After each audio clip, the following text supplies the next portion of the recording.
Hello everyone, कैसे आप सभी लोग। तो आज हम देखने वाले हैं अपना एक्सरसाइज 8.1 का क्वेश्चन नंबर 7। ठीक है, क्वेश्चन हमने 6 तक पूरा खत्म कर चुके हैं। क्वेश्चन नंबर 7 देखते हैं।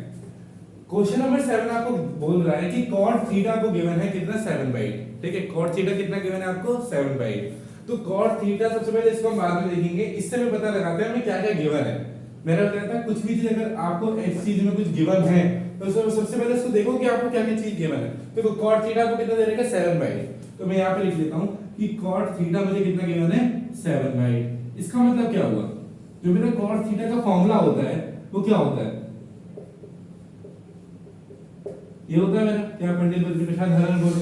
तो cot थीटा का फॉर्मूला इसमें क्या होता है, cot थीटा वैसे होता है, देखो हमने क्या पढ़ा है कि पहला वाला किसका होता है sin थीटा का, दूसरा किसका होता है cos थीटा, तीसरा किसका होता है tan थीटा का। और मैंने बताया था कि cot थीटा किसका रेसिप्रोकल होता है, tan थीटा का। तो tan थीटा का रेसिप्रोकल होगा नहीं होगा cot थीटा, मतलब जो cot थीटा का फॉर्मूला होगा वो b/p ही होना चाहिए। क्यों, क्योंकि tan थीटा का फॉर्मूला क्या होता है p/b, ये होता है फॉर्मूला इसका। और हमारे cot थीटा कितना फॉर्मूला होना चाहिए v/p होना चाहिए। ठीक है, क्योंकि हमने ये देख रखा है पहला किसका होता है sin cos tan, sin cos tan का होता है, और tan का रेसिप्रोकल हमारा क्या होता है cot थीटा होता है। देखो cot थीटा मतलब कि मुझे 7 क्या गिवन है, बेस गिवन है, और परपेंडिकुलर मुझे कितना गिवन है 8 गिवन है। ये मेरा क्या है परपेंडिकुलर। ठीक है, तो बेस की वैल्यू कितनी है 7 और परपेंडिकुलर की वैल्यू कितनी है 8 आपकी। तो एक काम करते हैं जल्दी से, हम यहाँ पे क्या बना लेते हैं, अपने एक ट्रायंगल बना लेते हैं, right angle triangle A B C. अच्छा, यहाँ पे आपको एक कंडीशन दे रखी है कौन से आपके एंगल पे बनना चाहिए थीटा। यहाँ पे अगर cot A होता तो हम थीटा उस पे लगाते। अब यहाँ पे सिर्फ cot थीटा दे रखा है, तो आपकी मर्जी, आप चाहो तो यहाँ पे थीटा लगा लो, आप चाहो तो यहाँ पे थीटा लगा लो, आपकी मर्जी है। ठीक है, तो एक काम करते हैं यहाँ पे थीटा लगा लेते हैं, ये थीटा हो जाएगा, ये परपेंडिकुलर हो गया, ये बेस हो गया, और ये क्या बचा हमारा हाइपोटेन्यूज हो गया। ठीक है, तो परपेंडिकुलर की वैल्यू हमें गिवन है, हाँ बिल्कुल गिवन है, कितनी 8, और बेस की वैल्यू गिवन है हाँ कितनी 7। तो अब मुझे क्या निकालना है, अब देखो हमारी इतनी चीज गिवन है हमको, अब हमें निकालना है कि 1 प्लस sin थीटा ब्रैकेट में 1 माइनस sin थीटा अपॉन में 1 प्लस cos थीटा ब्रैकेट में 1 माइनस cos थीटा। ये हमें प्रूफ करना है इसकी वैल्यू कितनी आएगी, और हमें निकालना है कि cot स्क्वायर थीटा कितना होगा। तो ये सेकंड बात रही, पहले हम इस पे देखते हैं। अच्छा, अब यहाँ पे sin थीटा आ रखा है, तो sin थीटा का फॉर्मूला क्या होता है, अगर मैं बोलूं sin थीटा का फॉर्मूला यही तो होता है p/h। sin थीटा का फॉर्मूला होता है p/h। ठीक है, तो अब p/h है, मतलब p मेरे परपेंडिकुलर मुझे गिवन है, हाँ ठीक है लेकिन मुझे हाइपोटेन्यूज गिवन नहीं है, मुझे h निकालना पड़ेगा। कुछ ना कुछ करके मुझे क्या करना पड़ेगा कि h की वैल्यू निकालनी पड़ेगी। क्यों, क्योंकि मुझे क्या करना है, फाइंड क्या करना है sin थीटा और cos थीटा की टर्म्स में। अगर मैं बोलूं cos थीटा का फॉर्मूला क्या होता है, तो cos थीटा का फॉर्मूला होता है b/h, और यहाँ पे मुझे क्या चाहिए होगा, h की वैल्यू चाहिए होगी। तो सबसे पहले हमारा काम क्या है कि हम क्या करते हैं h की वैल्यू निकाल लेते हैं। किससे निकालेंगे, बाय यूजिंग पाइथागोरस थ्योरम। ठीक है,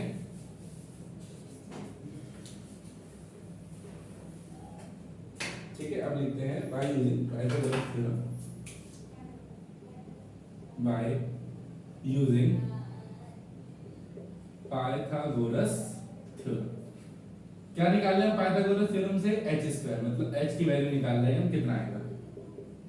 क्या होता है हमारा Pythagoras theorem, h² = b² + p²। ठीक है, h² में h की वैल्यू में निकाल ले, तो h² रहने दो, बेस की वैल्यू कितनी है मैंने 7, तो 7 का स्क्वायर कर दो, 7 का स्क्वायर प्लस में परपेंडिकुलर का स्क्वायर कितना है 8, तो 8 का स्क्वायर कर दो। ठीक है, तो h² एज इट इज 7 का स्क्वायर 49 और 8 का स्क्वायर कितना हो जाएगा 64। ठीक है, तो h² कितना आ गया, इनको प्लस करो तो 9 + 4 13, 1 यहां पे चला गया, 6 + 1 7, 7 + 4 11। तो h की वैल्यू कितनी आ गई, √113 आ गई, मतलब हमारी हाइपोटेन्यूज की वैल्यू कितनी है, √113। ठीक है, अब यहाँ पे घबराने वाली बात ये है कि हमारी जो साइड अगर रूट में आएगी 2√2 कुछ भी आ सकती है। ठीक है, तो इसमें कोई वो नहीं है, रूल नहीं है कि आपकी सिर्फ ये वेरिएबल में आएगी, आप इसमें आप में इसमें रूट भी आ सकता है, कुछ भी चीज आ सकती है, रूट में तो आ सकता है, रूट में ही ज्यादातर आपको वैल्यू देगा वो। तो हमारे पास क्या आ गया, h की वैल्यू आ गई, h की वैल्यू कितनी आ गई हमारे पास, √113 आ गई। अब इसको हम हमारा क्या हो गया, आधे से ज्यादा काम खत्म हो गया। क्यों, क्योंकि हमें बेस मिल गया, परपेंडिकुलर मिल गया और हाइपोटेन्यूज मिल गया। अब अगर मैं सीधे इसमें पुट करूंगा तो मेरा आंसर निकल के आ जाएगा, है ना। तो एक काम करते हैं, इसको मिटाते हैं, यहाँ से हमने क्या निकाले, h की वैल्यू निकाल ली। अब देखते हैं इसको, अच्छा अब पता क्या करेंगे कि sin थीटा लेंगे, sin थीटा क्या करेंगे p बाय h करेंगे और इसकी वैल्यू सीधे से पुट कर देंगे और वो बहुत बड़ा आंसर चला जाएगा। नहीं, यहाँ पे सीधा सीधा एक आइडेंटिटी लग रही है ऊपर और नीचे दोनों। आइडेंटिटी आपने सुनी होगी कि a प्लस बी मल्टीप्लाई में a माइनस बी क्या होता है, a square minus b square. ये गिवन होता है हमें कि a plus b a minus b क्या होता है आपका a square minus b square. तो यहाँ पे अगर ध्यान से देखो तो a प्लस बी और a माइनस बी आइडेंटिटी लग रही लग रही, तो हमें मैं सिंपल इसको ऐसे इन टर्म्स में लिख सकता हूँ, लिख सकता हूँ। तो मैं यहाँ पे क्या करता हूँ, इसमें सीधे लिख देखो 1 plus sine theta into 1 minus sine theta upon में 1 प्लस कॉस थीटा और मल्टीप्लाई में क्या हो जाएगा 1 माइनस कॉस थीटा। अच्छा अब यहाँ पे ये आइडेंटिटी लगा दो कि a square minus b square, तो ये हो जाएगा कुछ 1 का स्क्वायर माइनस में b क्या है साइन, तो साइन स्क्वायर थीटा नहीं हो जाएगा, तो आपका क्या निकल जाएगा 1 माइनस साइन स्क्वायर थीटा। या कि बस वैल्यू निकल गई ऊपर वाले को सॉल्व करने के बाद। क्यों, देखो फिर से बताता हूँ, a square minus b square, तो यहाँ पे a क्या है हमारा 1 और b क्या है यहाँ पे sin थीटा, तो मैंने क्या करा 1 का स्क्वायर, a का स्क्वायर मतलब 1 का स्क्वायर माइनस में b का स्क्वायर, b क्या है यहाँ पे sin थीटा, तो sin थीटा का स्क्वायर करोगे। तो अब यहाँ पे एक चीज याद रखना कि कोई भी क्या करता है कि sin थीटा का स्क्वायर कर देगा, ये गलत है। ये जो sin थीटा है, थीटा क्या है, थीटा हमारा एंगल है, तो अब एंगल का स्क्वायर थोड़ा कर रहे हैं हम तो सिर्फ sin का स्क्वायर कर रहे हैं, तो कभी भी थीटा के ऊपर स्क्वायर नहीं आता, sin के बाद आता है sin स्क्वायर थीटा, इस तरीके से लिखते हैं। ठीक है, ये हो गया हमारे पास कितना आया 1 minus sine square theta. Similarly अगर हम देखें तो यहाँ पे भी कितना आना चाहिए, a स्क्वायर मतलब 1 का स्क्वायर 1 माइनस में b का स्क्वायर मतलब cos थीटा का स्क्वायर कितना हो जाएगा, अगेन cos स्क्वायर थीटा हो जाएगा, cos थीटा स्क्वायर नहीं होगा। अब यहाँ पे क्या हुआ देखो, इसके कंपैरेटिवली ये बहुत इजी लग रहा है। सिंपल, अब क्या करो sin थीटा की वैल्यू पुट कर दो। देखो sin थीटा की वैल्यू लिख देते हैं यहाँ पे। sin थीटा की वैल्यू कितनी होती है, p बाय h होती है और परपेंडिकुलर हमें गिवन है, हां बिल्कुल गिवन है, और हाइपोटेन्यूज कितना है 1 रूट 113। ठीक है, और cos थीटा की लिख लेते हैं। cos थीटा होता है b अपॉन h और बेस कितना होता है हमारा, बेस है हमारा 7 और रूट में कितना है 113। मैंने कुछ नहीं करा, sin थीटा की क्या होती है p बाय h होती है, तो देखो परपेंडिकुलर कितना है 8 और हाइपोटेन्यूज कितना है रूट 113। ठीक है, और cos थीटा क्या होता है b बाय h होता है, तो b की वैल्यू कितनी है 7 और h की वैल्यू कितनी निकल गई रूट 113। अब सिंपल यहाँ पे sin स्क्वायर थीटा याद रखना, तो जो अब देखो ये तो हमने सिर्फ sin थीटा की वैल्यू निकाली है, अब हमें क्या निकालना है sin स्क्वायर थीटा निकालना है, मतलब इसका स्क्वायर करना पड़ेगा। तो यहाँ पे सीधा वैल्यू पुट कर दो, सबसे बढ़िया 1 माइनस, अब sin स्क्वायर थीटा की जगह मैं ये वैल्यू पुट कर देता हूँ 8 बाय रूट 113 का whole square divided by 1 minus cos theta कितना है 7 बाय रूट 113 का होल स्क्वायर। अब ये कैसा है, बहुत कंफ्यूजन होगी, इस चीज को भूल जाओ, मैंने इस चीज को यहां पुट करा, देखो 1 माइनस sin स्क्वायर थीटा। अब sin थीटा को मैंने क्या करा, यहां पुट कर दिया 1 माइनस sin थीटा का स्क्वायर, तो 1 माइनस sin स्क्वायर थीटा, देखो sin थीटा ये था, इसको स्क्वायर कर दिया तो 1 माइनस sin स्क्वायर थीटा हो गया। देखो ये हो गया 1 माइनस cos स्क्वायर थीटा, देखो cos की वैल्यू ये थी और मैंने इसका स्क्वायर कर दिया तो आंसर निकल गया।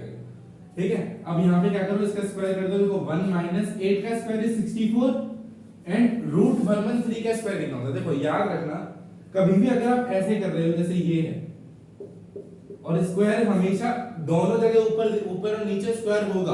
अगर आपका होल स्क्वायर दे रखा है और वो चीज अगर आपकी फ्रैक्शन में है तो ये भी चीज आपका स्क्वायर होगा और ये भी चीज आपकी स्क्वायर होगी। याद रखना, दोनों चीजों को हम क्या करेंगे, स्क्वायर करेंगे।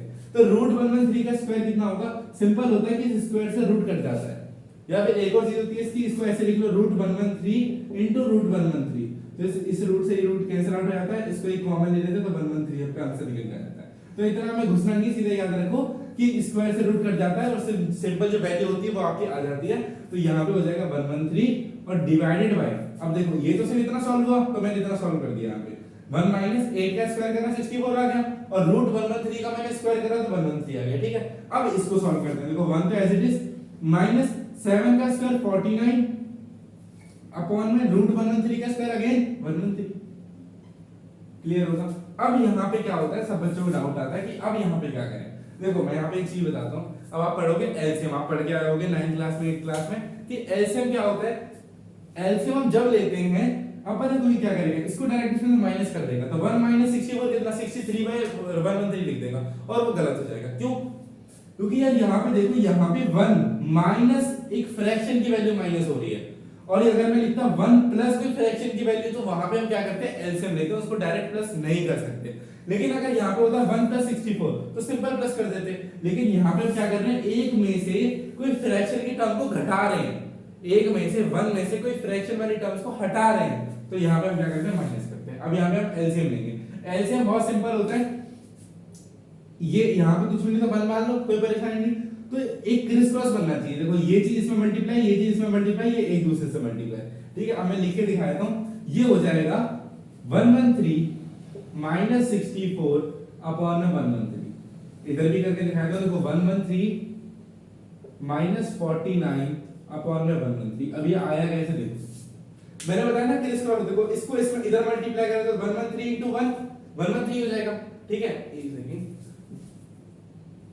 तो यहाँ पे कितना हो गया, 113 into 1 तो 113 हो गया, और माइनस करा 64 देखो 113 यहाँ लिख दिया, और 1 into 64 कितना हो जाएगा, 64, तो ये वाला साइन लग गया, और अपॉन में 1 into 113 कितना होगा, 113।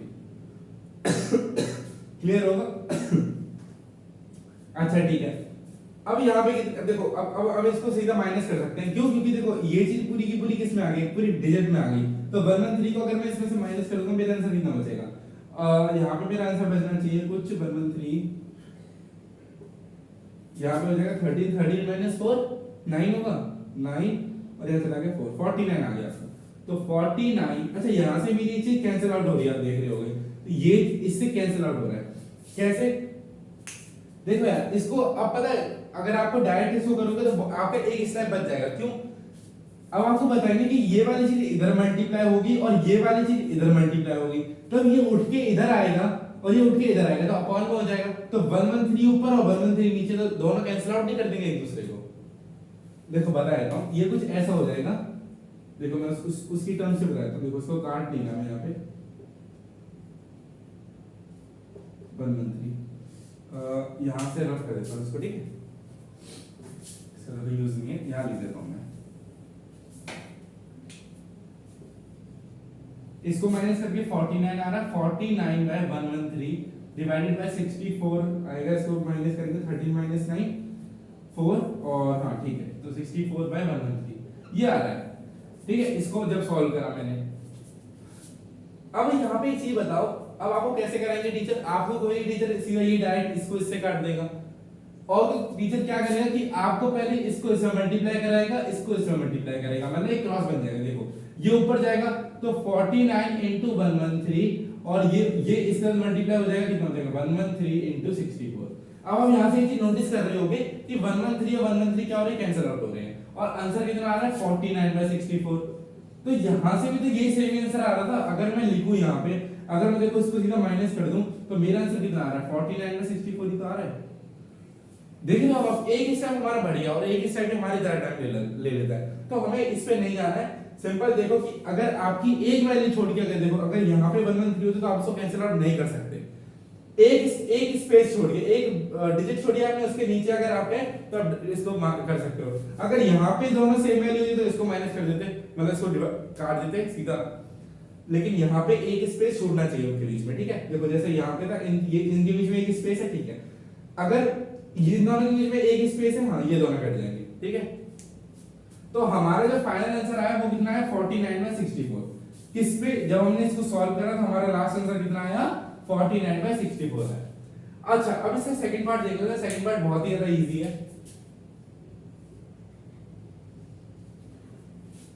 सेकंड पार्ट में हमें क्या बोल रखा है कि cot स्क्वायर थीटा निकालो। अच्छा cot स्क्वायर थीटा का अब यहाँ पे क्या करेंगे, cot थीटा की वैल्यू कितनी होती है, cot थीटा की अगर हम निकाल दो तो cot थीटा कितना होता है, देखो ये होता है कुछ, देखो पंडित बद्री प्रसाद हर हर बोले, ये होता है, तो मतलब tan का क्या होता है p अपॉन b, और cot का क्या हो जाएगा b अपॉन p, तो b अपॉन p इनका स्क्वायर, क्यों, क्योंकि यहाँ पे क्या बोल रखा है cot स्क्वायर थीटा बोल रखा है, ठीक है। तो यहाँ पे बेस कितना है आपका, हमने बेस निकाला था अभी, बेस कितना निकला था हमारा, ओहो बेस निकल गया, अरे ये देख लेते ना सिंपल, अरे यार क्या बात है, ये चीज लगाने की जरूरत ही नहीं है। एक चीज नोटिस करो, cot थीटा को गिवन है ऑलरेडी, cot थीटा को कितना गिवन है 7/8 और हमें क्या निकालना है cot स्क्वायर थीटा, तो इसका स्क्वायर कर दो cot स्क्वायर थीटा निकल जाएगा। देखो कैसे, cot थीटा में कितना गिवन है 7/8, अब इसका स्क्वायर कर दो आंसर निकल के आ जाएगा, सिंपल cot स्क्वायर थीटा निकल के आ जाएगा। तो 7 का स्क्वायर 49 और 8 का स्क्वायर कितना आ गया 64। अब आप यहाँ पे एक चीज नोटिस कर रहे होगे कि जब हमने इसको सॉल्व करा तो अभी ये आया और जब हमने इसको सॉल्व करा तो भी आंसर आया। दोनों में मतलब इस वाले क्वेश्चन में दोनों का आंसर बिल्कुल सेम है। तो इस वाले क्वेश्चन में एक ट्रिक लगाई थी मैंने कि अगर क्वेश्चन आएगा दोनों पार्ट आएंगे इसके, तो अगर देखो मैं पहले इसको सॉल्व करता था, मैं पहले इसको सॉल्व करता सबसे पहले cos का थीटा निकाला, मेरा आंसर आ गया 49/64। मेरे पास एक मेरे पास हो गया कि आंसर इसका जो फर्स्ट पार्ट है मेरा आंसर लास्ट निकल के मेरा 49/64 आना चाहिए, तो इसके बराबर, तब मेरा आंसर सही निकलेगा इस क्वेश्चन के लिए, है ना। तो मैं क्या करता था, पहले cos का थीटा निकाल के मैंने ये देख लिया और फिर इसको सॉल्व करता था। अगर ये आंसर नहीं आता था फिर से इसको करता था, क्योंकि मेरे पास एक श्योरिटी थी। क्यों? क्योंकि मेरा एक आंसर निकल रखा है और इसके बराबर ही मेरा आंसर आ रहा है। ठीक है, तो ये हमारे क्या हुआ, क्वेश्चन नंबर 7 भी कंप्लीट हो गया। इसको इंपॉर्टेंट मार्क कर देना क्योंकि ये आता है प्री बोर्ड्स में, आपको जरूर दिखेगा ये। अरे ठीक है, तो इससे एक काम करो जल्दी से, ये हमारा सेकंड पार्ट है, ये हमारा फर्स्ट पार्ट है बोलेगा। ठीक है, इसका स्क्रीनशॉट ले लो। तो अब क्या करते हैं यार, इस लेक्चर को यहीं पेंड करते हैं। आज से हमारा एक ही क्वेश्चन हो पाया। क्यों? क्योंकि इसके बाद वाला जो क्वेश्चन है ना वो भी अप्रॉक्स 12 to 14 मिनट्स आराम से ले लेगा, और वीडियो फिर 30 मिनट से ऊपर चली जाएगी, वो हमें करनी नहीं है। ठीक है, अंडर 20 रखना है।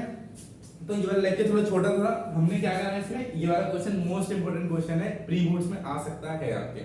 ठीक है, यहाँ पे छोटे मोटे जो यूनिट टेस्ट होते हैं उसमें आ सकता है। तो अब हमने क्या करना, हमारा क्वेश्चन नंबर 7 भी कंप्लीट हो गया। क्वेश्चन नंबर 8 बचा है, जो इंपॉर्टेंट क्वेश्चन है वो भी कंप्लीट अगले लेक्चर में हो जाएगा। उसके बाद हम सीधा क्या करेंगे, पहले जो 8.2 में जो कॉन्सेप्ट यूज हो रहे हैं पहले वो पढ़ेंगे, फिर उसके बाद एक्सरसाइज 8.2 करेंगे। उसके बाद फिर ट्रिग्नोमेट्री टेबल पे जाएंगे, ट्रिग्नोमेट्री टेबल भी अच्छे से पढ़ेंगे। उसके बाद 8.3 भी हो जाएगी। उसके बाद हमारा ये चैप्टर फिनिश हो जाएगा। फिर हम स्टार्ट करेंगे चैप्टर क्लास 9 का रैशनलाइजेशन, जो पहला चैप्टर है हमारा नंबर सिस्टम, वो हम स्टार्ट करेंगे। ठीक है, तो अप्रॉक्स 2 to 3 क्लासेस हमारा 2 नहीं 4 क्लासेस तो ले लेगा जो हमारा ट्रिग्नोमेट्री वो खत्म होने में। ठीक है, तो चलो मिलते हैं अगली वीडियो में, तब तक के लिए बाय बाय।